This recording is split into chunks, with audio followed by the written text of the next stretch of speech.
Well, good morning. I am Mark Erickson, and I'm very happy to be back to speak to you again 1 year later, and once again on Palm Sunday, at the tail end of the Christian season of Lent.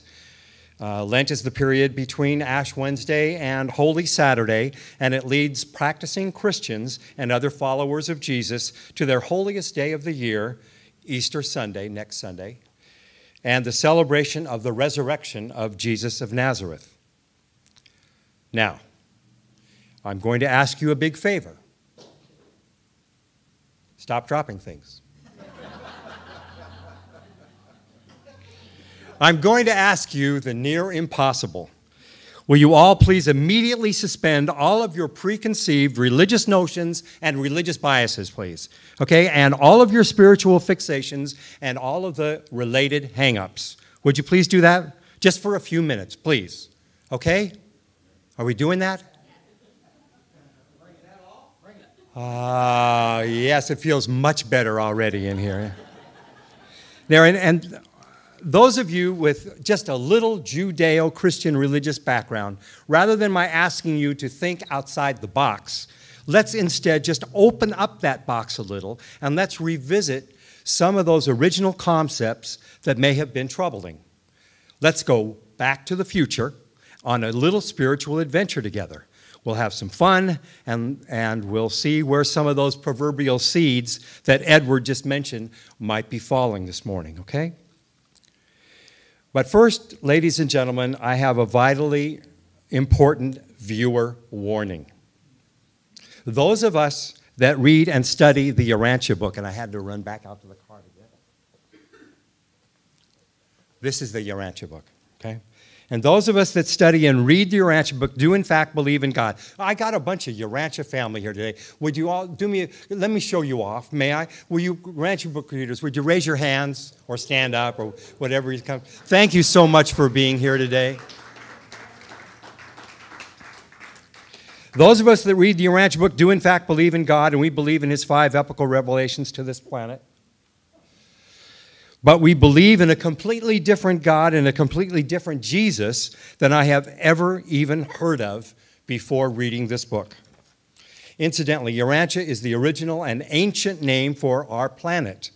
And the Urantia book is primarily about us and our planet. It is, in fact, our planet's 5th and most recent epical revelation. You know, my being here before you at this podium is really pretty ironic. Here I am, a gay, adult male, born and raised a Jew in a wonderful Jewish tradition, and yet here I am representing Jesus and his teachings to a congregation of primarily agnostic and atheist Unitarian Universalists. Now, I think that's pretty special, don't you?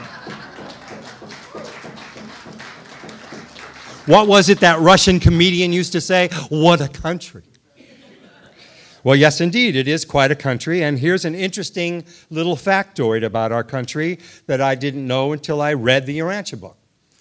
Our form of government, with its checks and balances, its separation of powers into executive, legislative, and judicial branches of government, that is actually a spin-off. Yes, thanks to our forefathers and their connections, our government is structured precisely after the government of our celestial friends and guides in Havona, or in the heavens, if you will. Our friends up there have had the same separation of the same 3 branches of government for literally eons.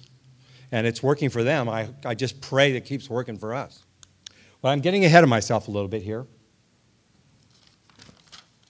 Why is there an Easter, and how did one simple, unassuming, nice Jewish boy become the most influential teacher and greatest philosopher the world has ever known?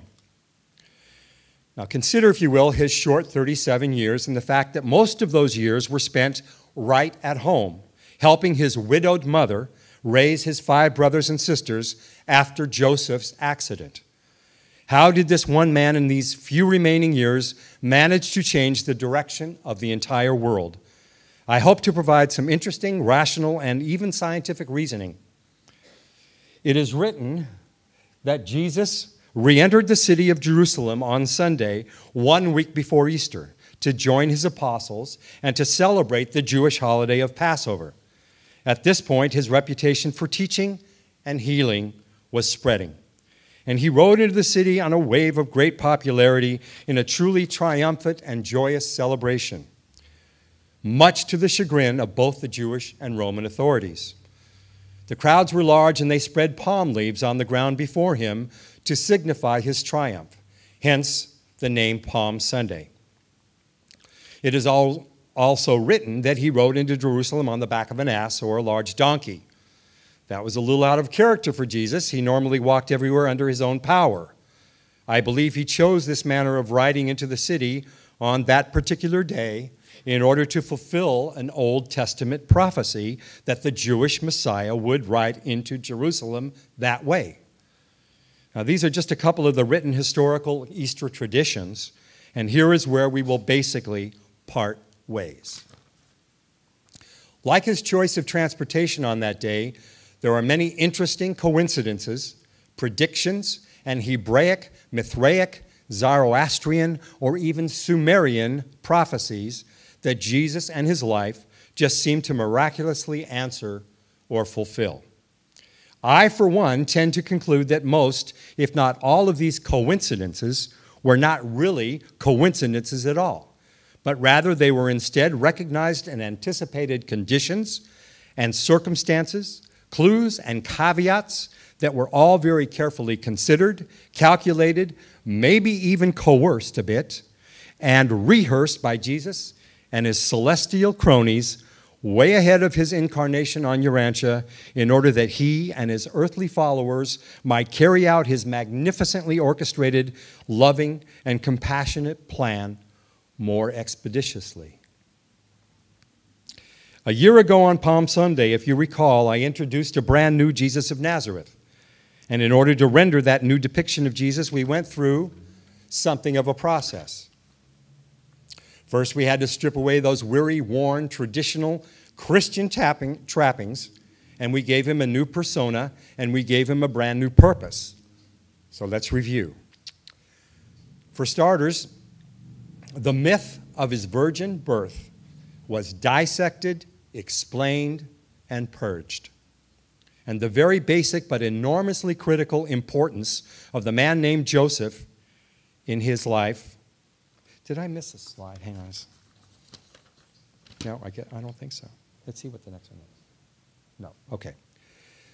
And the very basic but enormously critical importance of the man named Joseph in the story and in the historical record was rightfully reestablished. Joseph's essential identity as Mary's lawful husband and the child's proud, loving, and very responsible biological father was confirmed. And as you may recall, according to this book, he and his lovely maiden Mary enjoyed an extended romantic courtship. Their traditional Jewish wedding took place in March of 8 BC. This was followed by an initial 9 months of marital adjustments, and then 9 more months of eager anticipation, and then the healthy, if somewhat awkward, birth of Joshua ben Joseph at high noon, not midnight, on August 21st, 7 BC, in a cave, not a barn, in the city of Bethlehem, far from their home in Nazareth. Ladies and gentlemen, Jesus was neither conceived nor was he born out of wedlock. Joseph and Mary were already married 18 months when their baby was born. And why is that important to us now? Well, I think it's about time that the world and the church that bears his name know and accept this truth about the way this man started his exemplary life on this planet. One of Jesus' main purposes was to set an exceptional example to the people of this planet and making the world aware of the legitimacy,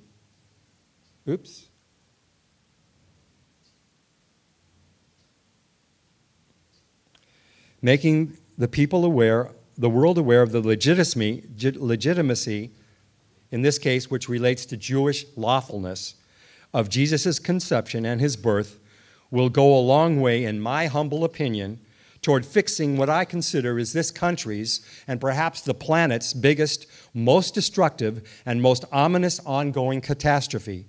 And that catastrophe, ladies and gentlemen, is the increasing global acceptance and the inappropriate universal support of out-of-wedlock conceptions and out-of-wedlock births, in spite of their growing and increasingly disastrous track record. The exhaustive travel for Joseph and Mary at the inconvenient time of her first pregnancy was in fact at the behest of Augustus Caesar. Joseph and Mary were indeed en route to an 8th century BC year-long mandatory census of all Roman subjects and citizens. The actual dating of that Roman census has become only just very recently historically verifiable. A census like this one only occurred every 20 years. And this one in 8 BC coincides precisely with the new and completely dissimilar date for the birth of Jesus found only in the Urantia book. And here's one more interesting and scientifically verifiable fact you might enjoy hearing about. It is precisely in this year of his birth in 7 BC that there took place in the skies over our planet a very unusual but perfectly natural celestial phenomenon. In 7 BC, our planet experienced a triple conjunction of Jupiter and Saturn in very close proximity, and each occurrence would have indeed appeared, for all intent and purpose, as one very large, very bright star. So next, we disassociated this new Jesus from that barbaric, punitive, lifelong sentence of dying for our sins. This punishment, aka the atonement doctrine, has been unfairly meted out to him for these past 2,000 years, also by the church that bears his name, and by a fabricated, unmerciful, jealous, and old-fashioned ogre of a deity. This revolting characterization of God is a throwback, of course, to an earlier time when Jews and then Christians worshipped a much angrier God. Instead, our newly reconstituted Jesus comes to this planet on a mission of love and guidance with the blessings and the warmest wishes of a tender, loving, and merciful God, the support of an abiding mother spirit, and the admiration of his devoted celestial family, and with a glorious dual purpose. First of all, Jesus was to set the perfect example for the rest of us with his exemplary human existence, starting with the normal and lawful conception and birth. And second, he was to administer the most influential and most exquisitely executed curriculum of philosophic teachings the world has ever and will ever know.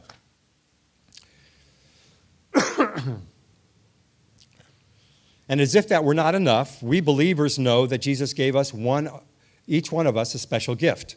So ladies and gentlemen, the next time something just seems to ring true to you, you can thank our friend Jesus, or Michael of Nebadon, as we also know him, for bestowing upon each one of us the Spirit of truth.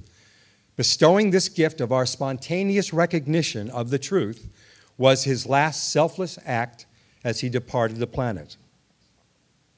All right, my friends, at this point, I'm sure you're thinking I'm trying to convince you or convert you, but that's not really what's going on here. It's important for me to simply give back some credit where credit is due and to try to straighten out some long-held misconceptions about this brilliant and loving human being, particularly at Easter time.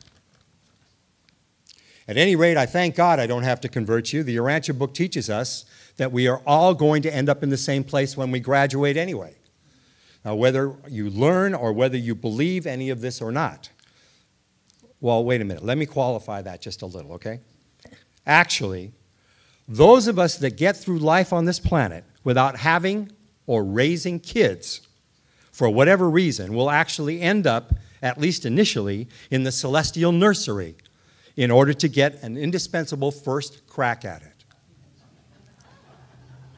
And actually, there is one more exception. Those of us that have committed what can only be described as unspeakable acts upon or against others of our species, those evil lives, those unsalvageable souls, it's easy for me to say, I don't know, will be totally annihilated or extinguished, if you will, just as though they never existed. No one in this room today fits that description, at least as far as I know, so we'll all be together up there someday.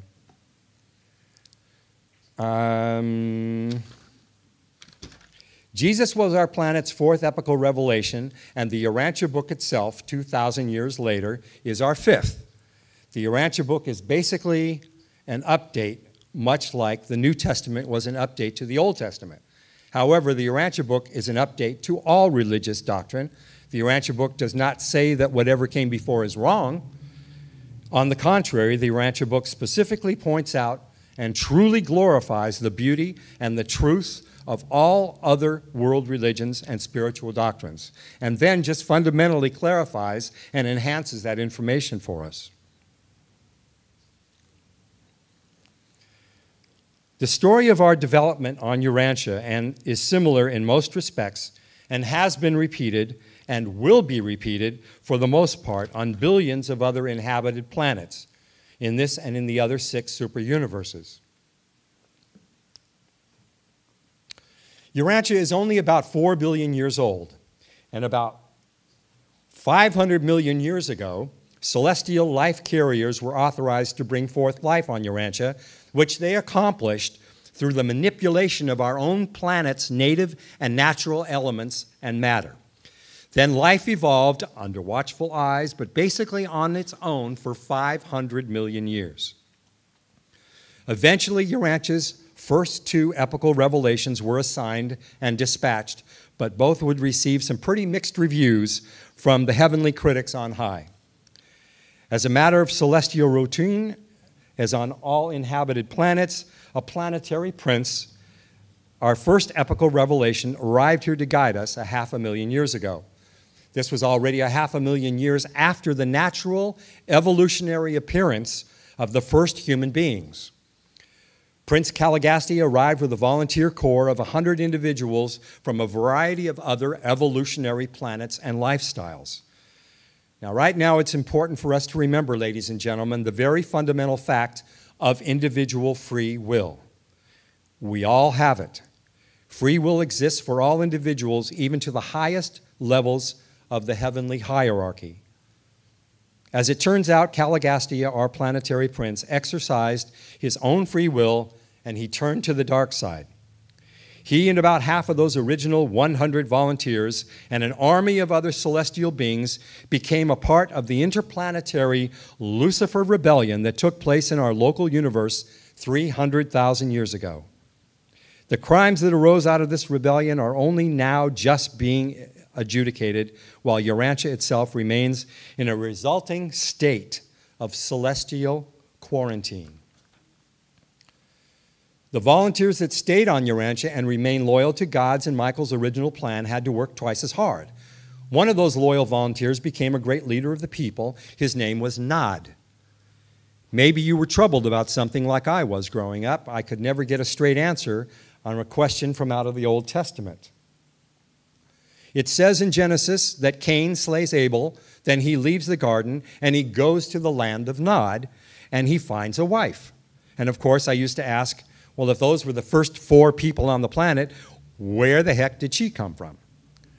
Of course, no one could ever give me a very good answer, but now, thanks to this book, I know the whole story. Nod and the other volunteers did an extraordinary job of preparing our species and guiding us locals through the construction and the development of that famous garden in anticipation of Urantia's second epochal revolution, the bestowal of Adam and Eve. Adam and Eve were tall, elegant beings.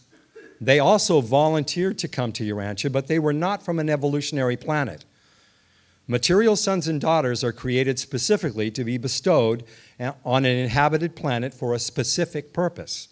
They arrived on Urantia 37,000 years ago to carry out a plan to infuse only the willing among the 6 indigent evolutionary human races of color already in existence on the planet with their own superior violet blood in order to uplift the entire species and quicken our readiness for further physical, intellectual, and spiritual development.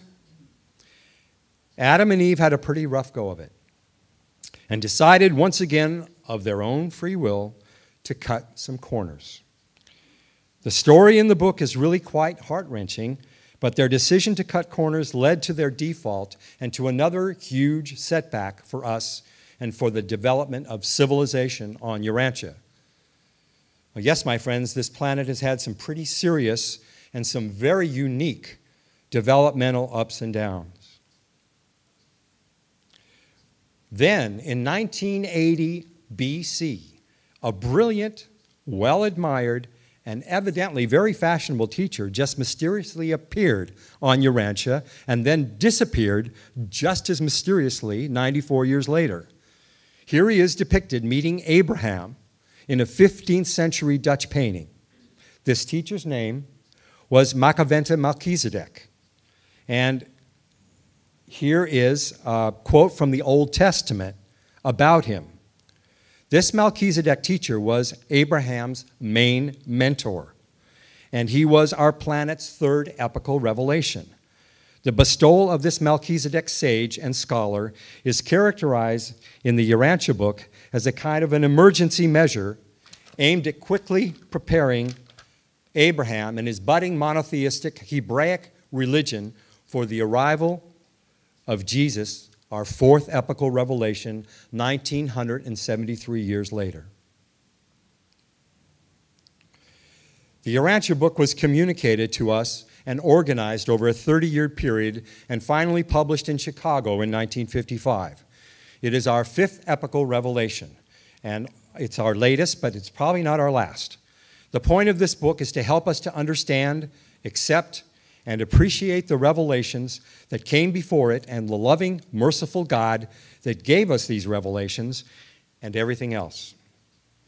And if you wonder why we were given a book this time, well, most of us readers agree that we have probably developed as a species to the point that we can actually use this kind of a guidebook intelligently and wisely. And maybe it's also because we have just finally earned it. Or maybe it's because we might very seriously need it. And maybe it's all of the above. Ladies and gentlemen, the resurrection of Jesus is one of the most critically examined, thoroughly discussed, and academically scrutinized events in all of history. It is the one miracle of Jesus' bestowal life on Urantia that all of us followers of Jesus, Christians and others alike, do believe actually happened. Jesus told his apostles that one of them would betray him, that several of them would deny him, that he would be arrested and crucified and die on a cross, but that he would rise again 3 days later, and we believe for a variety of reasons that it all came to pass as he had promised. Critical academic analysis of the event usually concludes that the most compelling argument for believing in the resurrection story can be found in the actions and the reactions of his followers, particularly the reactions of the 11 remaining apostles. And of course, the presentation of this narrative in the Urantia book is so remarkably and exquisitely detailed as to be, quite frankly, unparalleled in any other publication on the planet. And so after discarding those resurrection theories, i.e., that he did not actually die on that cross after all, or that he had a remarkable spontaneous recovery in that cool, damp tomb, or that the crowds of people seeing and hearing him were experiencing some kind of a mass hallucination, or even that his followers were actually carrying around his corpse like some kind of an original version of Weekend at Bernie's, etc., etc. When all these theories have been considered and discounted, one simply cannot ignore the reactions of those 11 timid, soft-spoken, often cowardly men. On realizing that their master had actually died and had abandoned them on that cross, at first, they simply cowered in dismay and abject disbelief. Then they scattered in 11 different directions, and fearing the same deadly fate, all basically hid themselves away, hoping things would just blow over. Then 3 days later, Jesus began to appear. First of all to the two Marys, then to his followers and his apostles. Sometimes they were together and sometimes individually. The largest group to be with the resurrected Jesus at once was a group of 500, and then a few smaller groups. They saw him, and he spoke to them, and they spoke back. Jesus stuck around on Urantia in his Morantia form for a total of 40 days. He allowed plenty of time for all of them, including the apostles, to be thoroughly and comfortably convinced that he had indeed triumphed over his own death, just as he had promised we all would. Just as he would and we all would.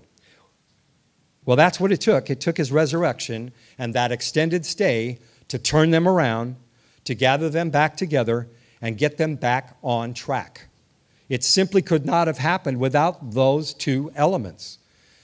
The apostles were, after all, only human, and it took witnessing his promised return and his sojourn with them for them to find the courage and the chutzpah to hang tight, to take their own individual excruciating and deadly licks for the next 50-plus years, and in the process to establish what is, to this day, the largest organized religious philosophy on the planet. I thank you very much for this wonderful opportunity, and God bless you, and happy Easter.